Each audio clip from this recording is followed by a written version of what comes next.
Growing up, I wanted to be Otis Redding. And when I say that I wanted to be him, I don't mean that I wanted to be a soul singer. I mean that I literally wanted to be Otis Redding. And I just thought, I didn't understand the correlation between like needing to have a really amazing voice. I just thought it was about being willing to project your own pain so other people could connect and relate and, relish their pain and feel like they're not alone. And I was willing to share my pain. So I thought I could do it. And it didn't matter how many rational adults tried to talk me out of the fact that I could not become Otis Redding and we were not soulmates or connected in any weird way. So I would go around the house singing songs like "Pain in My Heart." And my father would say, "Pain in my heart? How about pain in my ears?" My brother, who was just a toddler, would just simply go, "Please make it stop." And my mother, always the one with the logic, would say, "What does an 8-year-old from the suburbs know about pain in her heart?" Fair point. But I would not be dissuaded by all this negativity, and everyone has their haters. I continued with the dream, much to their annoyance, and imagine my joy when at Sunday school, this choir director came into our little kids' class and announced, "I have written my own original play. It's the story of the birth of Jesus as told in an unusual way, and it will be our Christmas pageant. And any child ages 8 to 16 can audition. And everyone who auditions will get a part. You have my vow." Well, that sounded like a sign from the big guy. So I was very excited. She had these different parts kind of listed, and she actually had this cassette tape with the song recorded that was the solo song that you had to audition with if you wanted a certain part. And I pretty much zoned in on the one that was the most like Otis Redding of all the characters in her play. And that was, can you guess it? Mother Mary. Yes, did you guys get it? The Virgin Mother Mary. Because, she went through a lot. I mean, that had to be a tough sell.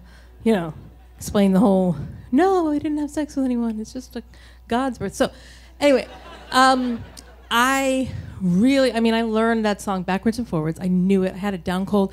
And I went beyond that. I studied, I kind of went into this like emotional journey, like psychological, what was she going through? So I really added something. So by the time I auditioned, let me give you a line, folks, okay? This is, you can feel, I knew they were gonna see that I was above and beyond the call.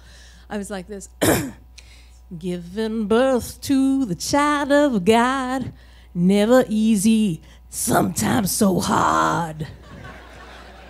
And then the choir director, Mrs. Russell, was like, "That's enough, Stephanie." As in, enough to know you've already nailed it.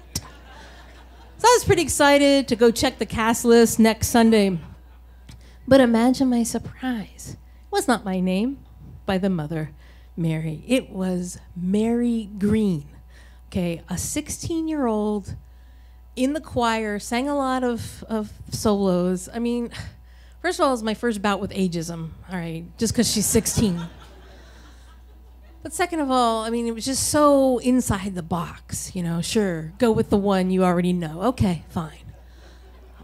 But I did see that my name was nowhere on this sheet, and if you recall, she had promised everyone would be cast. So I immediately demanded, Miss Russell, there's some mistake.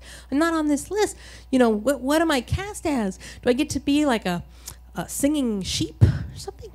And she said, no. She said, "Stephanie," and she put her hands on my shoulders, and she said, "You have a chorus voice." And then she said, "In fact, to be more specific, you have a back row of the chorus voice." I realized I hadn't sang loud enough for her. She hadn't really heard my potential. So I became determined in the very first rehearsal I was just going to boom it out. So she would move me up, maybe even to like a solo role. And about 10 minutes into our first rehearsal, she was like, time out. She said, "I'm hearing something." And then she said, "You." And she pointed, "Yes, you. I want you to sing by yourself, the song, the last line you're just singing. So I sing it out. I'm thinking, it's working already. I'm getting noticed. And then she pulls me over, and she said, yeah, that was the sound. Stephanie, from now on, you are not going to sing with any sound coming out of your mouth.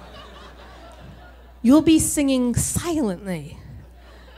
I said, is that really singing? She said, well, technically it's lip syncing. And the good news is you don't even have to learn the words to the song. Because you can just say the same word over and over, only not saying it, lip syncing it, and the word is watermelon. And if you say watermelon over and over, it'll look like you're singing along, but you won't be. It'll be our little secret. And I gotta tell you, like, if your dream is to become the world's greatest lip syncer, that's a great tip, because the watermelon thing works. But if your dream is to become an actual singer, that is not good news. And I did not quit because my mother had raised me and I was not allowed to quit. So I hung in through all the rehearsals, and we put on the play 5 different times. And every time I lip sync, I felt like I lost a little bit of my voice. You know, like just that piece of me. And after it was all done, I stopped singing. I never sang or lip sync. Again, I was just, even in the shower, I might like sing really quietly, just to myself, so I couldn't annoy anybody. And then I discovered the world of improv and musical improv, which you had to sing. And I had these really supportive castmates who talked me out of the singing really softly and said, belt it out. And they were like, you can sing more or less on key. It's good enough for musical improv. Go on, sing. So I did. And then I found storytelling. And every time you get up and you tell one of your own stories, you feel like you get some of your voice back. You know, you're expressing yourself. And then earlier this year, I found a thing called Girls Rock Camp. Yeah. You know it? Yeah. And I did that. They had a weekend. It's normally for teenage girls, but they had a weekend. They had a weekend that was like a fundraiser where adults of any age could do it. You did have to be female or female assigned or female identified. So anyway, so I was there and I picked the thing because you could choose whatever instrument you wanted to learn over this 3-day weekend, or you could choose to be lead singer. I chose lead singer because that's what scared me the most. And so I got up after these 3 days of like crash courses. I got up at the Black Cat and I sung in front. There was no lip singing. I screamed into that microphone. People did not run. They might have, done this a little bit, but it was incredible. It was the closest I've ever come to being a rock star, and it was definitely a like, take that, Mrs. Russell. You just weren't a very good coach. How's that? So that was my moment. Thank you, thank you, thank you. Thank you.